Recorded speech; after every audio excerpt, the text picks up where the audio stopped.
All right, we are live. So once, hi everyone, I'm really excited to interview and host Stasia, Fedorova, and Meher Nigam.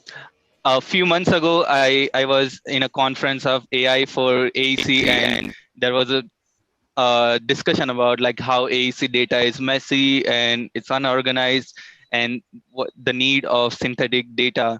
And then I came across their work and it's very cutting edge and it's very radical. And I thought it would be great if I can host them and share their process of how they develop their research work and what were the challenges. So I'm very excited and I look forward to this session. Thanks a lot, guys, for your time to do this. Yeah, Thank you a lot, thank you, Mayur. Yeah. So, if Stasia first, if you can share your career with us and what were some highlights of it. Yes, definitely. Basically, I started studying bachelor in Moscow Architectural Institute. Then I moved to Italy for Erasmus, and here, strangely, I was super excited about this program, but here is the place where I got slightly disappointed about architecture, and I saw that it doesn't really respond to the needs of the society. And the process itself was rather disappointing. So I came back to Moscow and I found this other opportunity to learn programming and to improve different processes in AC industry with programming and machine learning.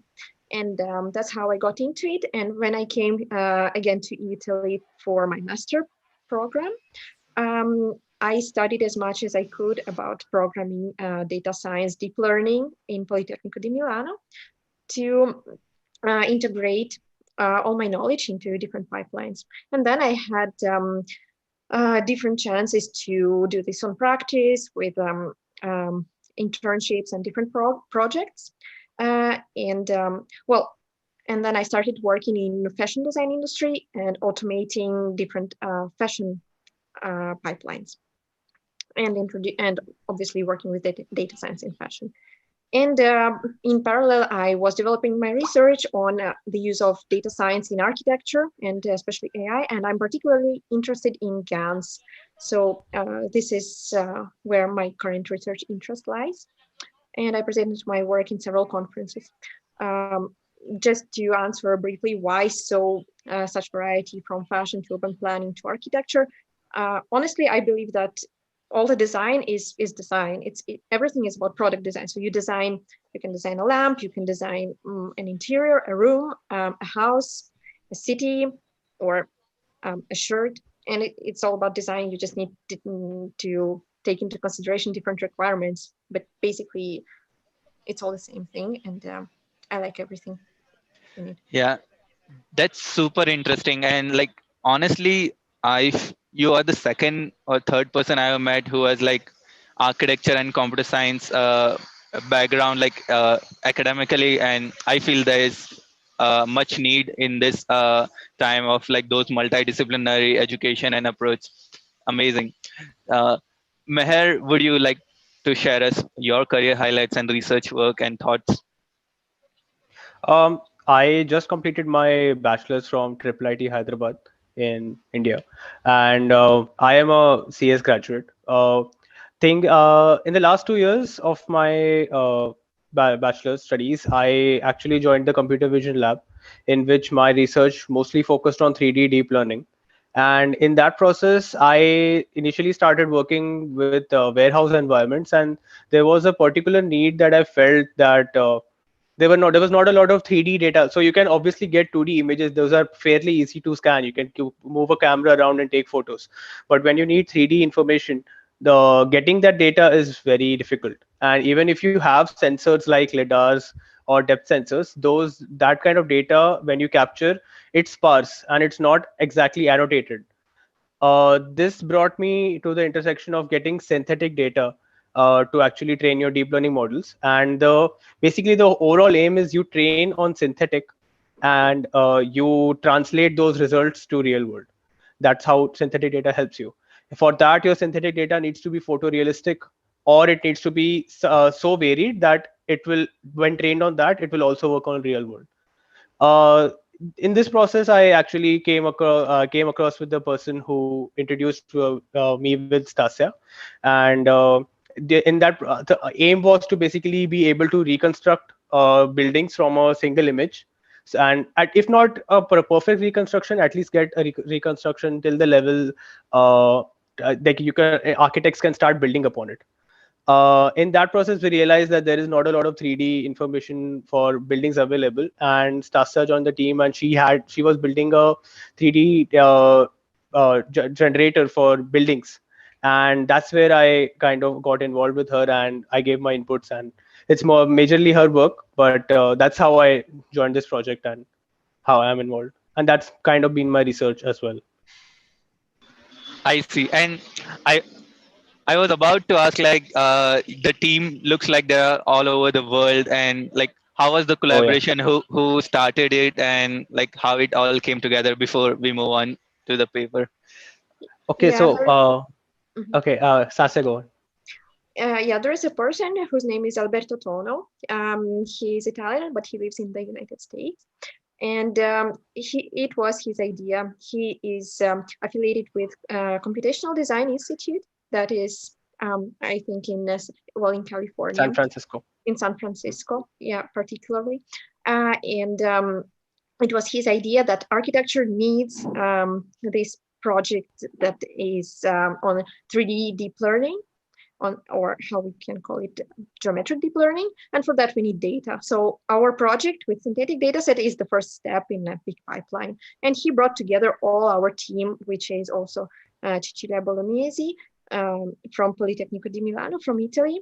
I came across them, Meher, and now we have two new members. Mm, and we are all over the world, really, like from this new girl. US, India, Italy, and Saudi Arabia. Yeah, she's from Saudi Arabia. Yeah, that's like, I think that's super cool, because like there are people with different background, different culture, and different academic background as well. So that brought a lot of different perspective into the research work. I know we have a lot of amazing content lined up about the paper and code, so I'll hand over to Stasia for going deeper into the paper and the work. Mm, yeah, maybe first of all, I'll present the video that we prepared for the conference, ISPRS, where this paper was published. And I'll give a few comments, and then we will go through the paper to see it more in detail. So basically, our work is synthetic 3D buildings generator, which generates synthetic 3D data. Why did we decide to do this project? Because, well, the problem is that there are almost no large open source architectural data sets. Actually, there are none that would satisfy all the requirements. And why is it so? Because even construction of a one single architectural model is particularly difficult and time consuming and effort consuming, which we know because one architectural project lasts for one semester and a student is able to build just one model in all this time. And also there is no standardization, as we all know, because everyone just does what he's used to do, and it is not good for deep learning. So our idea was to create a standardized set of buildings that would be created in a short amount of time. And for this, synthetic data is the best solution, because we can also generate different annotations that could be used for various deep learning tasks. Here in our dataset, we have annotations, such annotations as segmentation masks, normal maps, and depth map, and obviously the rendered image. For now, we're generating buildings of these 5 types, which are building envelope shapes. And we're able to generate an infinite amount, like not an infinite, but a large amount of buildings in a relatively short time. On GPU, we are able to generate more than 100 models in less than an hour. These models are not yet BIM models, but they are presented in different 3D types as a point cloud, as a separated mesh, and as a single mesh, which is needed for several deep learning frameworks. And we're using the techniques that Meher talked about previously, which are different randomization techniques. So we're using light randomization, we're using texture randomization and components randomization, which again is very useful in deep learning tasks, as it allows for the models to converge faster and to be used on different data and to generalize. We are also randomizing the component types and placement and the view of the camera. Obviously, all of these parameters can be customized according to the user's needs. With this research, we are hoping to increase the speed of the introduction of programming and machine learning into the AEC industry. Also because it is a very vast space where many processes can be automated. Also, it's not only AEC industry that can benefit from it, because 3D models of buildings are used also in other fields, for example, in computer industry, in gaming industry. So if someone wants to create a large computer games, a large world, he can use our 3D synthetic building generator and the consequent deep learning models that we will create, or that will be created with the use of our data set. So now I can share the screen with the paper, and we can go through it. Maybe, I don't know, maybe you guys want to comment or to ask any questions. It would be great if something is not clear, or if I forgot to mention something.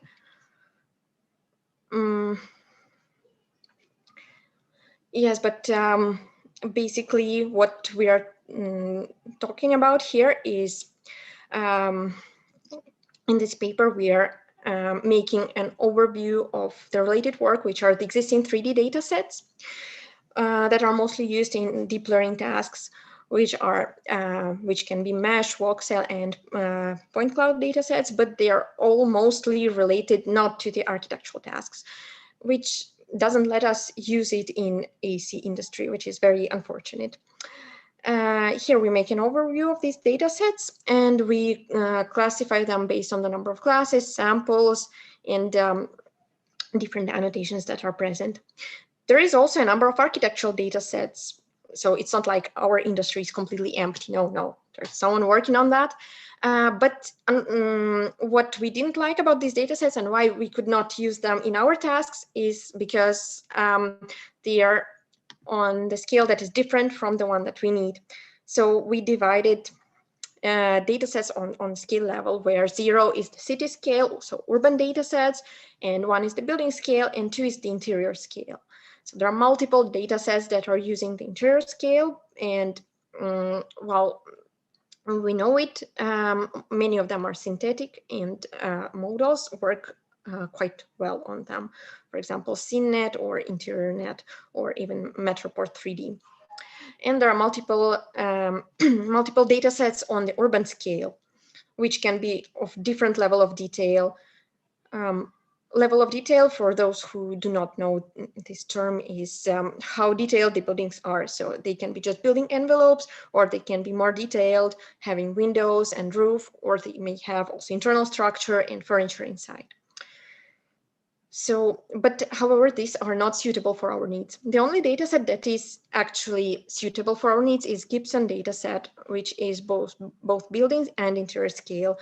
But it is pretty small. It just has 572 scenes, which for our aim was not enough.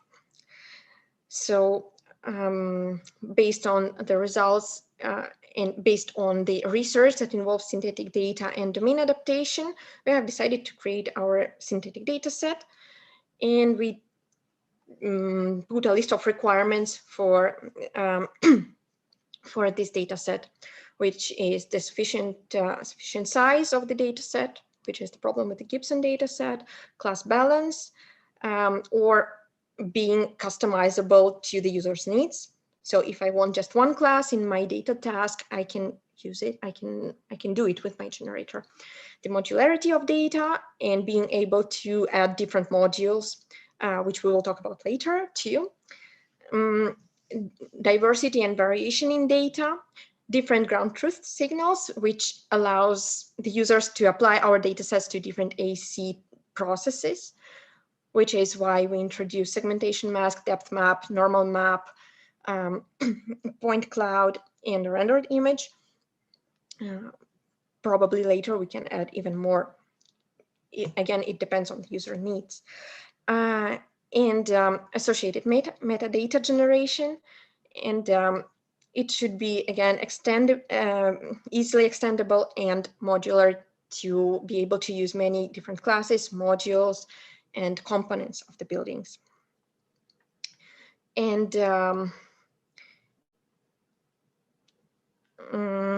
well, yes, and here you can see the examples of our images, which slightly changed in the recent time because we have been updating this dataset, and I will show it to you later. So here we have 4 different annotation types: mesh model and a point cloud. And this mesh model can also be presented as a single mesh and as a separate parts to be used, for example, in PartNet framework for other tasks, for 3D segmentation, for example. And here are the examples of domain randomization, where we can show the different lights, different light used on the same building, or different view system used on the same building, or different materials. And the performance, as I've already mentioned, it was producing more than 100 images of 500 by 500 dimensions in less than an hour on GPU. And it's slightly more than an hour if using CPU. The aspect that increases the generation time is the complexity of the model, the size of the generated model, because then there are more components, more windows, more balconies to be generated. And sometimes the EXR component, which can be switched off in order to increase the performance. And now I can show you the code structure. Very I have a question. Yes, sure. So, there are like a synthetic data set generator, like using stochastic rule-based modeling, like where I can have like a random texture selector, random building height. Like how deep learning provided like better results compared to the rule-based approach? I'm sorry, I'm not sure if I understood the question. Yeah. For example, let's say I have like a couple of variables like texture, building height, building width, and windows, and they have a range like 10 to 20 or something. And I have like a, a code based, like rule based code, that okay, select random height, select random texture, and it will be able to generate like a building out of it. So how like a rule based approach variation is like l- less better, or like not better than deep learning based approach? Well, I think maybe I did not explain it well. In the generation of the dataset, we're not using deep learning. We're using more a rule-based approach. But this is used for the deep learning tasks later. So when we want to generate a 3D building from a picture, so say, for example, from a rendered image or from a sketch, which is what architects now do manually. So you first make a concept sketch, and then you make a concept model to be approved by your boss or your client or whatever. We wanted to use this data set in order to automate this task. So that's why we produce renders.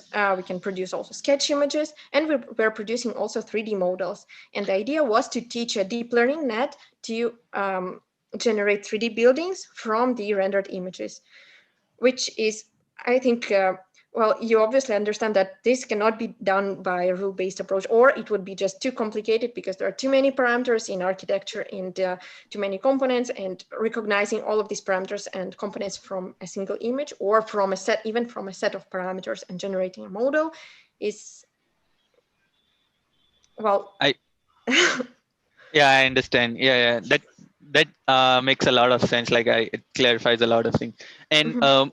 one thing, like, so if it's a rule based approach for generating it, like how did you like ensure like it's the data set is diverse and like you have covered like a good spectrum? Okay. I ensured it by introducing many different modules and by using the random sampling, which allows us to use a variety of, components, textures, lights, and number of volumes that is diverse, that is different in every sample. Mayur, And I would like to put in something here. So it's not as if the generator is limited to what Stasia worked on. So Stasia must have provided a certain range of rotation, a certain range of sizes, but that's obviously flexible. Like it's made such that it is flexible and you can change the parameters according to your need. So you can provide any number of textures. You can change the range of rotation or the size of the windows according to your need. So the depending on the kind of data set you want, it's flexible that way. So there is no limitation as to what kind of diversity you can create. Got yes, and it. you So can it's also introduce basically your the own component. pipeline. Yeah, Yeah. it's the pipeline, and what you see right now is just a subset of what one particular configuration of settings, a certain number Okay. of textures, and so on, Yes, yes, a certain exactly. number of size, yeah, a certain range of parameters. Mhm. Um, Maybe to make it a bit more clear, which it wasn't before, Yeah. I can show you this scheme, which is like a very high level, um, let's say, explanation of how the dataset generation pipeline is. So there is one dataset that is composed of different buildings. Here it is one same building, but they are all different in the dataset, obviously. Each building is composed as an architecture of different volumes and different number of volumes, which is something that can be customizable. So you can limit the number of volumes, you can add your own systems to put these volumes together. Now we just have 5 main classes that we have defined, which is a single building, a skyscraper, a C-shaped building, an L-shaped building, and a patio building, which is, well, a square with a hole in the middle, for those who don't know. But user can add as many classes as he wants, provided that he defines how these volumes are put together, which also makes this, which also provides the variety that the user needs in this dataset. Each volume has its own modules, and same as in architecture.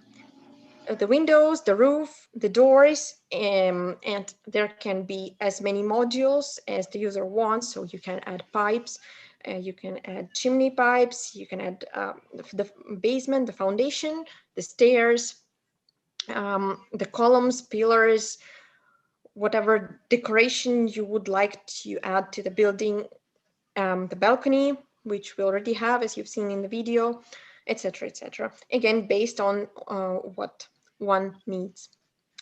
And then there is the applier, which defines how this module is applied to the volume, because, well, each volume has a set of modules, and these volumes can be applied in different ways, which also ensures that every building is diverse and is different from the other, as in real life. So we have defined several types of module applications, which are which is the limitation of this data set. They are based on a grid approach. So it can be a regular grid, it can be made as random rows or a single row. I made it on the window example. It can be, windows can be applied in columns or as a single column. It can be applied as a single piece, a single placement. So I'm sure you've all seen examples where there's just one window in the wall, and it can be applied as random, but again, based on the grid structure. This is a limitation that we're going to overcome in the future. And it is made, this code is made in a way for the user to be able to add these modules in as easy way as possible, because basically you just take the base class, any base class of those presented here, the volume, the module, or the applier, And you write your own applier as you would like to see it, and you add it to the factory, so the factory can produce this module or produce this applier. In case of the module or the texture, it is even more simple, because sometimes you can just add your own texture in the folder, or you can add your own OBJ or 3D component in the folder, and it will be used in the dataset generation. Yeah. I see. So like if I get it right, maybe the code will make it more clear. So you have like assigned like functions that okay, module take like this set of textures, go to this folder, and so it's like a step 1, step 2, step 3, collect data and then apply, have a like a apply. Yeah, okay. Yes, exactly. You got it Okay. completely right. That's why we have a let's say a folder structure. Well, that is generated obviously when the code is run.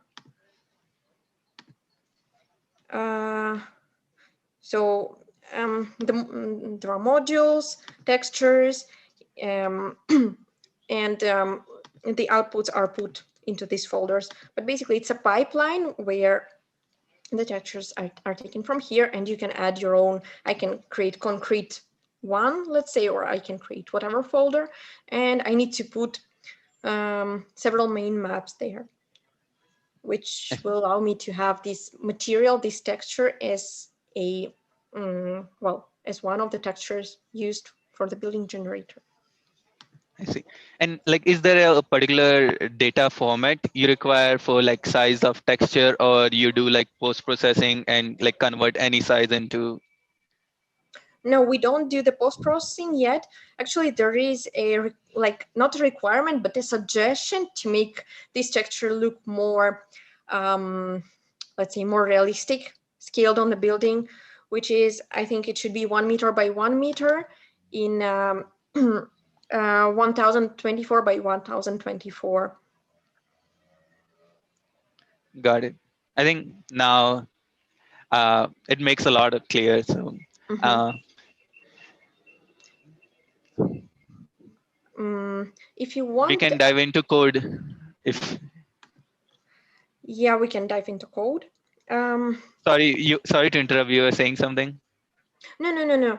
It's fine. I thought maybe I could show you the process generation, the generation process, and we could dive into the code itself. Sure. Whatever you feel. Yeah, go Mhm. ahead. Because also maybe all the code, it will be a bit difficult to cover.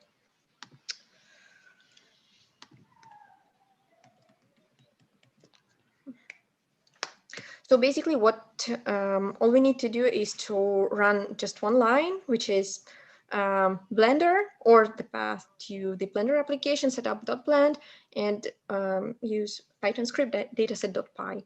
The only thing is that we would need to put our parameters here. As you mentioned, Meher, the minimum and maximum requirements for the buildings, which can be different in different countries. I put the small numbers here to increase the speed, because, as I said, big models require more components and more generation time. The maximum amount of volumes produced, the types of the buildings, the building envelope types that we have defined, the size of the data set, which is the amount of samples produced, which is 3, because for the demo, I don't think we need more. And then we have different modules and different rules, which I can change. For window, personally, I prefer a grid-based window approach.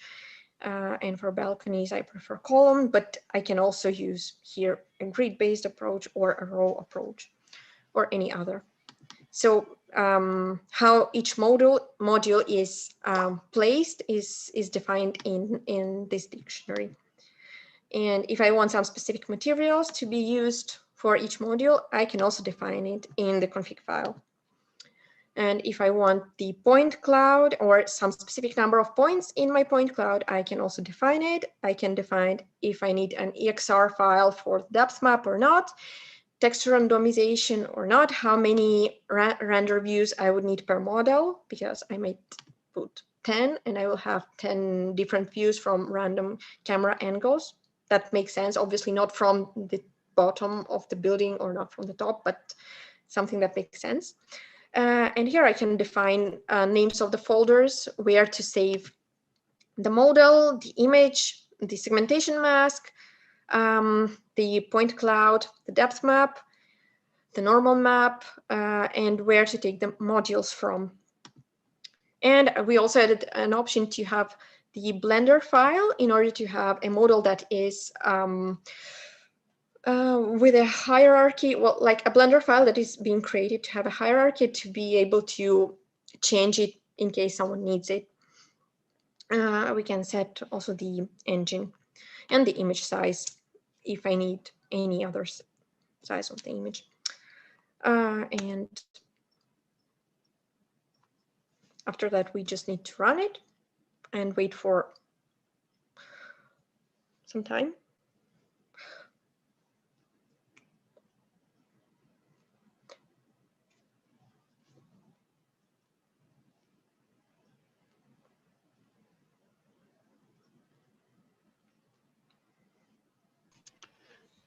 Why it's saying deleted one object? Yes, it is saying deleted because it also, well, there are many passes that the code that are going in the code. So it can mix the objects together. It can it should also understand where to place different objects and how to place them. And well, for that, sometimes you need to create copies and then delete them. Yeah. Also, I'm sorry, guys, my computer is very old, so it might take a while. It's always a risk to do like a live demonstration because sometimes it takes a while or some sudden error pops up. So I really appreciate that you are doing this. No, but here no risks because I wrote this code. I know it is good. It's just that it's really old and well, it takes a while. But here we have our first model. Then it deletes all the whole building, and we are creating our second building, and then the third one, which I think.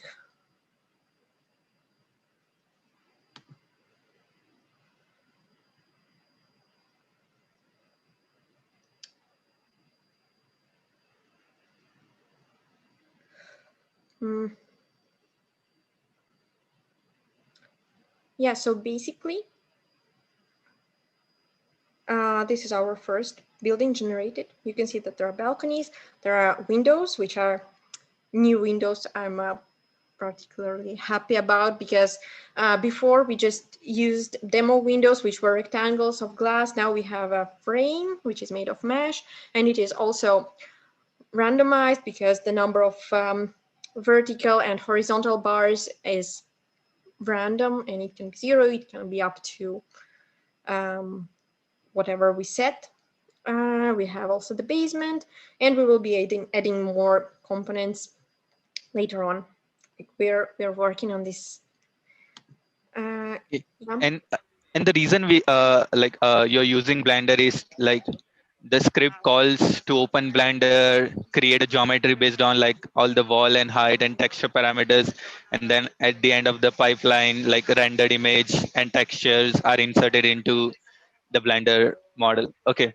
Well, yes. Basically, that's why the reason we have chosen Blender is because, well, Blender is open source. It is available to everyone.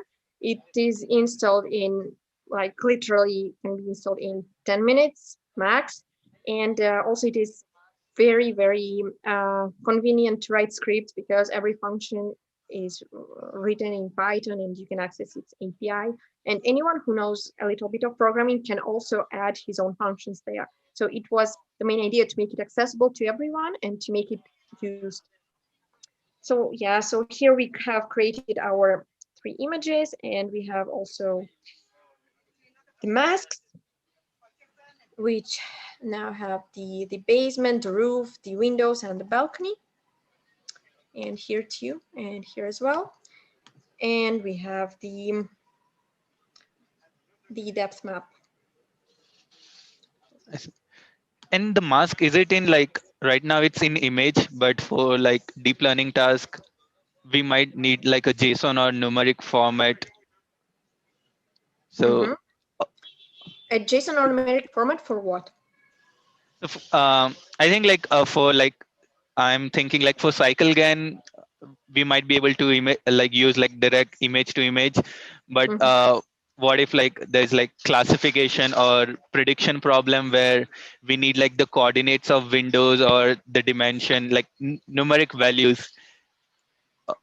Yeah, so, well, I think it is pretty easy in this task if you're talking about object detection, right? If I got you right. So say, for example, we take this mask. Um, the colors here are quite distinct. That's how I have chosen them, like how I coded them for the colors to be as far away from each other as possible, so that you can write a very simple code with OpenCV, which will show you coordinates for each object in the mask, so that you can do the object detection problem. Garden. Maybe you're right, it would be great to have a JSON that maps each color to the category, and maybe the coordinates. That is a good suggestion. Good suggestion. And yeah, because actually we have a JSON, which is this one. Um, it was based on one existing data set. Maybe Meher remembers which one. Um, I I unfortunately think right it was Coco. It was Coco. Coco data. now, yeah, Coco maybe. or Kitty. Mm-hmm.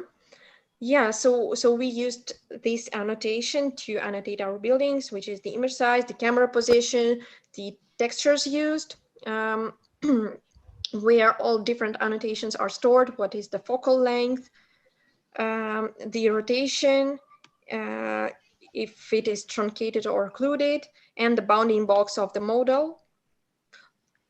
Uh, yeah, and it would be great, now that you said it, to include also the mapping from color to categories, and Yeah. maybe coordinates of different objects for the object detection task.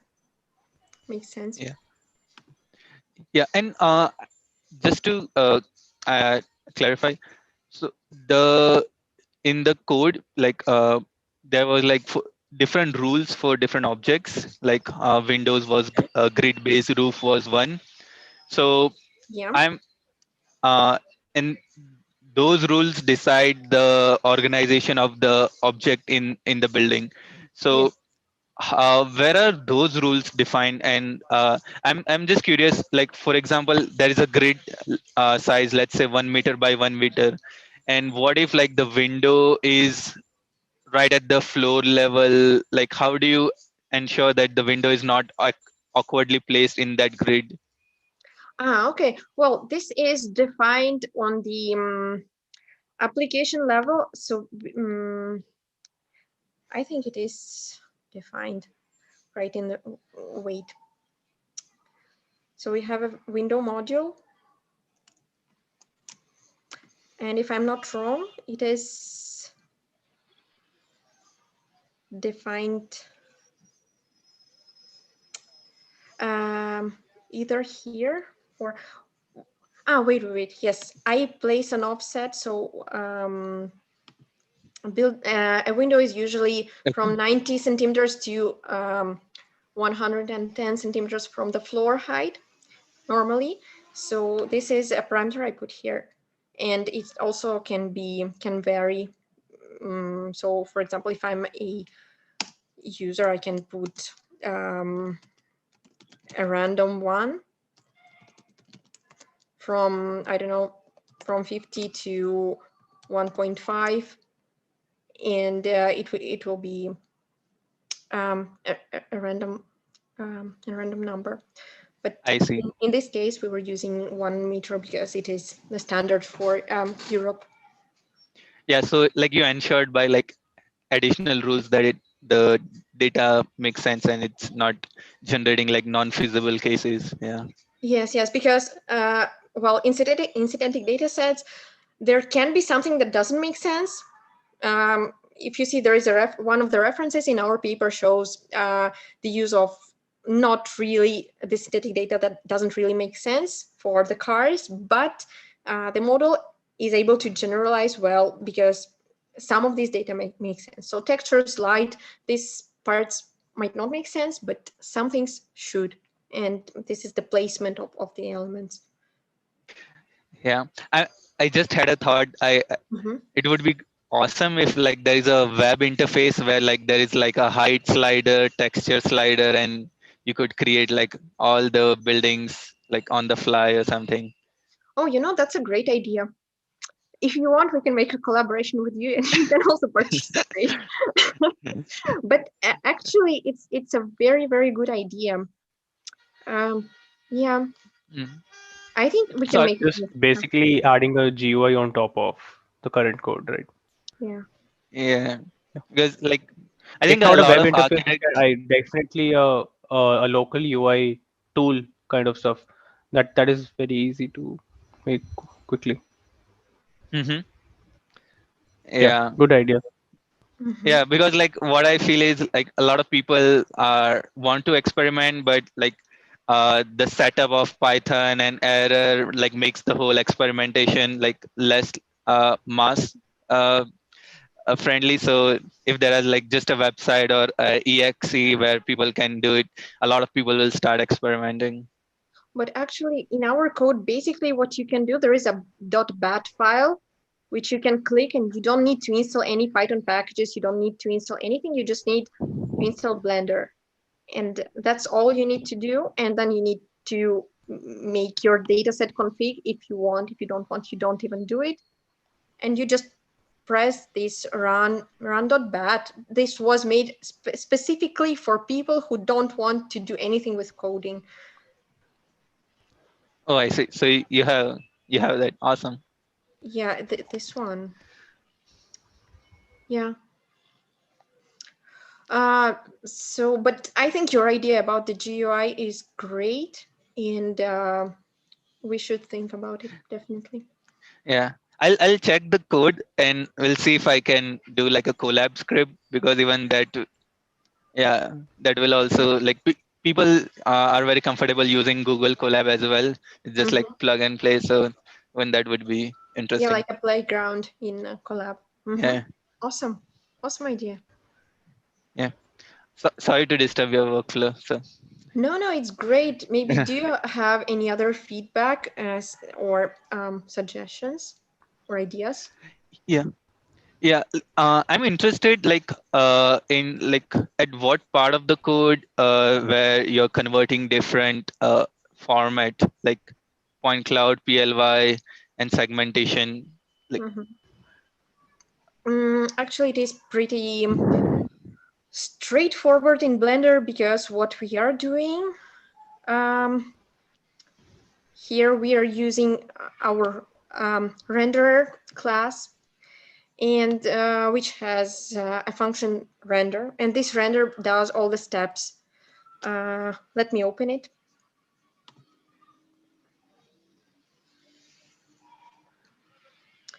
Yeah, so again, there was an option to do it in a more simpler way for us to code it in, let's say, 2 or 3 lines with a special package. But this package was very difficult for the users to install, especially on Windows.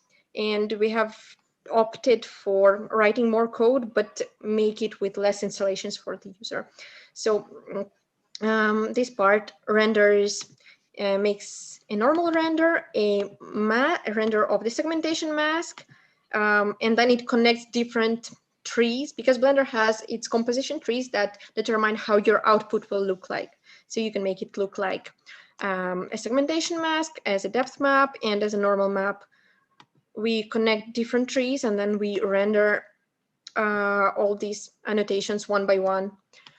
And when we are talking about the point cloud, it is as simple as that. There is a Python package called Pint Cloud, which basically allows you to create a point cloud from the PLY format, and that's it. And for different 3D formats, there is an direct export from Blender as an OBJ. The only difficulty that there was to make a single mesh that some frameworks require, where we needed to combine all the meshes in Blender, but it's well, yeah, it's also a use of one of Blender's functions. I said, I think that's very smart to use like building functions and library instead of doing it from scratch. And like the Mhm. point cloud, is it also segmented? Um, no, this point cloud is not segmented. It is just for the reconstruction of the building shape.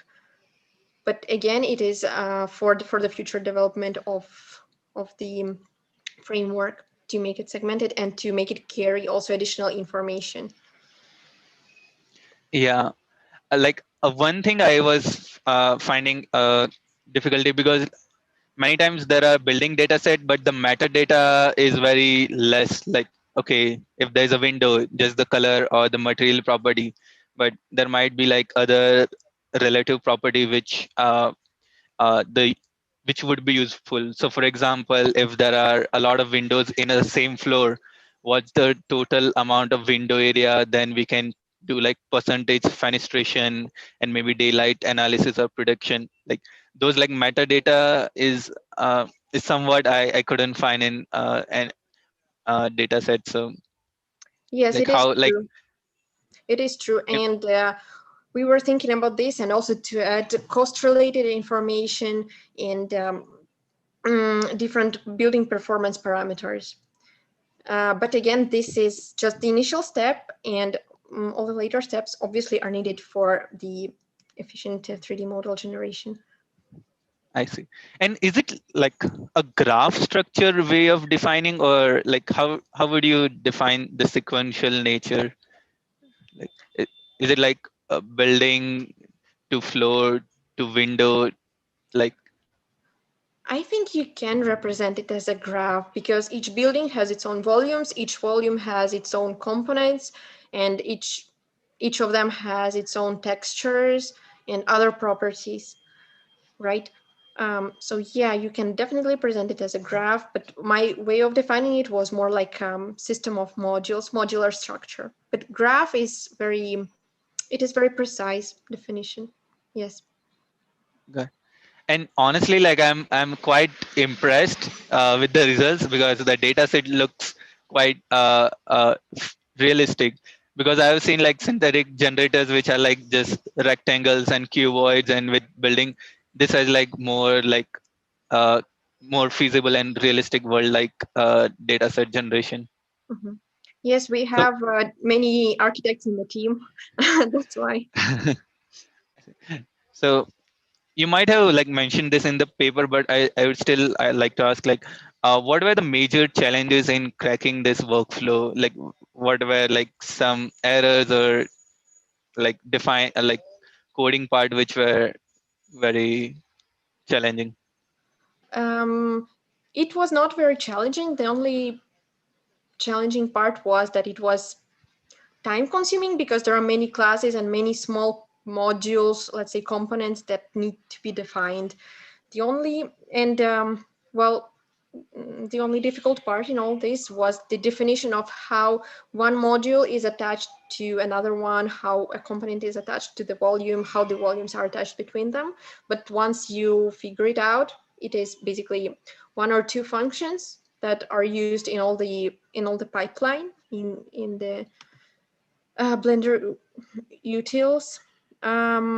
Once you understand how to define it clearly, yeah, sorry, which are, well, maybe these three. Gancho is an Italian word because I'm in Italy. Yeah, and once you define these ones, you're pretty much done. And obviously the structure, because it is, like you said, a graph, and it is a very large graph, so it was needed to define this one. Otherwise, mm, Yeah, I think like the whole explanation I'm super clear, and I'm sure pretty much all the viewers are now clear how the whole structure works. how the implementation works. So thanks a lot for sharing. Uh, The only thing I wanted to add is that there is another great project that is going on that maybe someone would like to check also on the dataset, but it's not about synthetic data, it's about the real data of Matias del Campo, if I'm not wrong. And he's getting all the like crowdsourced data set of real models. And I think it would be great to combine both the data sets because combination of real and synthetic data usually gives very good results and it's easier to make domain adaptation. So yeah. yeah, thanks for sharing. Like I saw a post recently, like there are two different types of data set he wants to like crowdsource. So Yes, yes. So if anyone wants, well, maybe there are people, architects who are watching this and they're not too greedy about their architectural models and they want to share, it would be great if you guys shared and we can leave a link in the description, right? for sure. Mm-hmm. Uh, Now I would like to ask few questions about your future work, your thoughts on deep learning and advice. So what's coming next for you guys? Mm.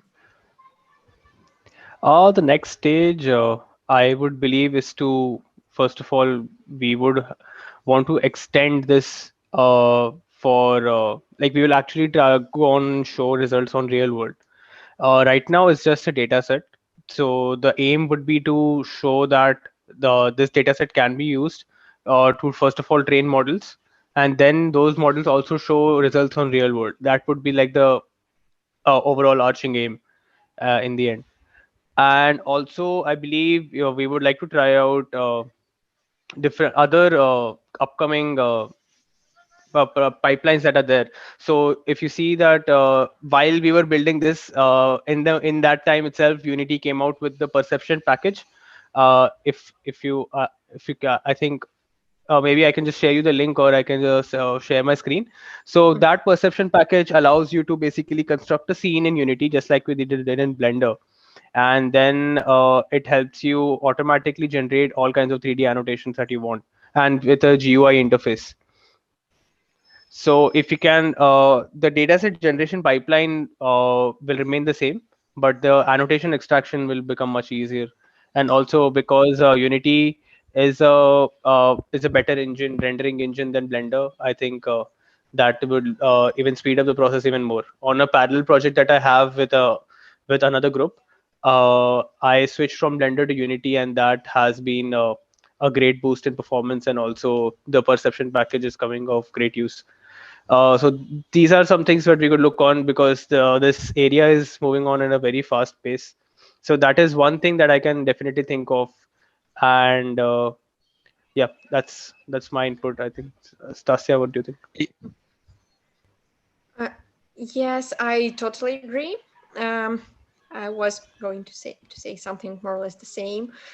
We are going to find the applications of this data set in 3D deep learning, and we have already been talking about the frameworks, the existing frameworks that exist now that could be the first ones to try on it and to prove that we can use it in the industry in the EAC industry, like in the real working process. And then obviously we're going to look into other phases, not only the concept phase but also the other phases of the architectural design project to automate them as well. I see. And like I w- I was I'm also a bit following like Unity's like deep learning side, and they have also good reinforcement learning packages and like CV packages, which are like uh, good modules to start integrating in the workflow. So definitely, like I think as AEC, we could also look into this aspect and take more advantages of it. And if I'm not wrong, they also have like some live camera feed and like object detection as well in Unity. So it's pretty interesting workflow. And next question is like, what is another problem which you are interested in solving apart from like building dataset generator? always in architecture and 3D and deep learning, right? Like anything, like it's very general question. Like any problem which you are quite interested or passionate to solve. Okay, I'm very passionate about alternative protein. I'm now following a course on it, on how people create artificial meat. And actually, it is what is great about people who study machine learning and deep learning and architects who study it, especially architects who study it, is that machine learning and deep learning can be used anywhere. They are very needed, very necessary skills that can be applied anywhere. And you as architects, you are designers of a product. And this product can be anything. It can be meat, it can be bioreactor, it can be a building, it can be anything. And you can apply your knowledge anywhere you're passionate about. And I think this is great. Yeah, that's quite interesting because like I have seen a lot of architects also moving into UI UX field and doing amazing work. So like the architecture teaches how to do research and like solves problem and architecting a way to do it. So Yes, awesome. you're absolutely right. Yeah. What about you, Meher? Uh, I I really don't have any particular thing. So right now, what I am working on a separate project is I'm analyzing social media data for conversations around COVID per se right now, the moment. And the kind of super aim that I'm working on is basically being able to harness social media conversation to be able to predict a sudden surge somewhere, given that you have that is the kind of work this is our separate project, completely separate project work I'm working on. Yeah, I also started working in Goldman, and yeah, they do yeah, that's the thing. All of us do very different kind of work in our lives as well. Uh, you have Yeah, finance going on, then you con- have deep learning, and then you have big data. Yeah, and I think it's yeah, great because, congratulations on that. Okay, thank you. yeah, sorry for Sorry, go ahead, interrupting. Stashi. Yeah, I think it's great that all of us have something else going on apart from this project, and we all bring different inputs, and that's how our project becomes better. Yeah, for sure. Like, and there are like so many different problems which requires like s- which needs resources and people to solve. So, and many times I have seen like people take inspirations from other industry and apply it in architecture, especially Mhm. gaming and computer vision industry. Like we find a lot of inspirations and like we could integrate. So if we work in different domains, we see what's working in that domain and apply it in this domain. Yes, exactly. So, for Yeah. example, this this graph approach, as you called it, is actually partially taken from the gaming industry, where there is this procedural generation, where there are classes, and there's this graph structure of a character or of anything. I see. Yeah. And what are some books which you recommend or which were very impactful in your life? Mm, okay, I think it was Thinking Fast and Slow. Um, Definitely. Let me think for a while. Maybe Meher, you know something? I'm not a very avid reader. I couldn't read much during my bachelor's. I just lost the habit. I was in had a lot of I used to read a lot till I got into bachelor's, but I think yeah, handling a cats with it, yeah, I lost my reading habit. Yeah, something I need to Any get back video? on. Videos. Mm. No, not really. I am not there. So I think I am too early in my career to talk about, yeah, to see Yeah, inspirational videos, read inspirational books and stuff. I think I have to start now. Just got out of college. Yeah. I think maybe some anthropological books like Guns, Germs, and Steel, that was very famous recently. That is something that helps you develop this analytical skill set. And maybe some podcasts like, oh, what I can definitely suggest is 80,000 Hours website and their podcast, which I don't know if you've heard about it, but it is something that helps you define what you want to do in life and how to make impact, how to make a difference, and why you want to do certain things and not others. They also have a coaching program and an advice program, and it is just great, especially for people who want to make change, which I believe all the architects do. Oh, that's amazing. I'll definitely check it out. You should. So, uh, and what is your piece of advice like for people who wants to do similar work? Um, you should devote all your time, all your free time, and all your not free time to what you want to do. And never stop, never listen to people who tell you you can't do it, you can do anything, but you just need to put everything you can into what you're doing. And obviously, it's also about making correct choices in life, not only about how to spend your time, but also uh, where to spend it too. Because I've seen now there are several architectural programs that claim to be using machine learning or AI, um, which, well, it is great that something is starting here, but these are not great programs. They're a bit weak and they don't give enough knowledge. What a person should do, he should go and study it profoundly from the basic, study math, statistics, and all the algorithms like a computer scientist would study. Maybe not go into hardware, not go into maybe databases, no, but just the part that you really want to get into, and to focus on that. There are also many Nice. online courses which are free and which are not free too, and it just depends on what you want and how you're focused. Mm-hmm.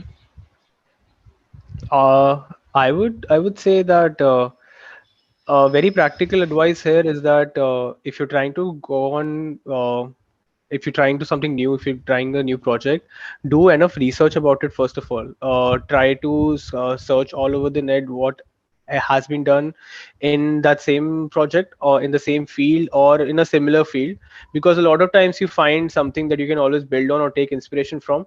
Don't try to reinvent the wheel, because this is something that I made a mistake.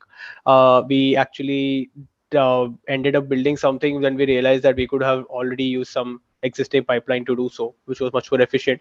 We learned a lot in the process, that's for sure, but uh, that was not our aim. Our aim was to get that task solved, and we could. So yeah, do enough research. That is one thing. Another thing is, yeah, reach out to people. That is, and people. Okay, you might not get a response sometimes, or you might even get a negative response sometimes.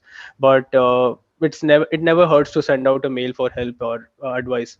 That has been something that I really liked, and especially in this community that we have, let's say like the computer science fair community that we have, people are very helpful and responsive.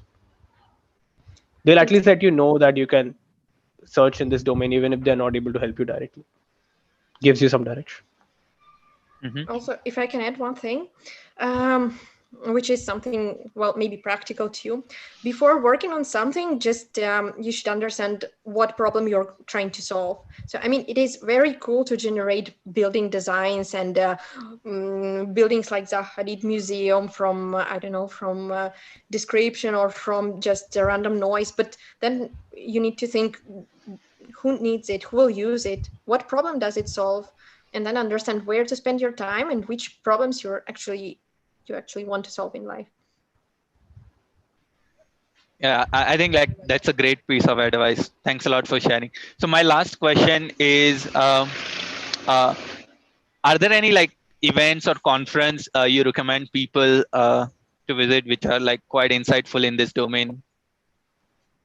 Yes, CGraph, CMOUT, um, also ISPRS, which is more about topography, but I've seen many great papers there too. And the symposium on geometry processing, which I attended a couple of weeks back, which was great too. I would add on, you can look at the conference called 3DV, 3D Vision Conference. It's a computer vision conference that also has a lot of if you are delving into 3D vision, and there are a lot of dataset papers as well there. Awesome. Sorry, you were saying something? Or No, no, I was on. okay, cool. I just had a follow-up question to Meher's point. You said like do enough research instead of reinventing the wheel. And one thing which see right now is like every day there are so many papers published in the deep learning community. So like how can one catch up to all this upcoming developments? So yeah, it's like we at some point you will need to accept the fact that you cannot be up to date with everything that's out there, because it's too much to catch up upon. You can obviously have an idea of what something is doing, but having like knowing like what's there. So even for nerf, I'll there is simply too much that has already come up. If you start today, that's not really so. But yeah, that's not that we shouldn't worry about that, because you should see what your aim is, and then you should build up accordingly. And it's better to stay focused in your niche, but also be aware of what's happening, but rather than being like take worry about not knowing everything that's out there. Awesome. I think that's it from my side. Thanks a lot, guys. It was an amazing interview, and like I learned a lot about the whole process. And thanks a lot for sharing your journey and thoughts with us. Thank you so Thank much you, for Mayur. inviting us. Yeah, Thank you for inviting. Yeah. yeah. Have a nice rest of your day and evening. See you guys. Have a Bye. great day. Bye.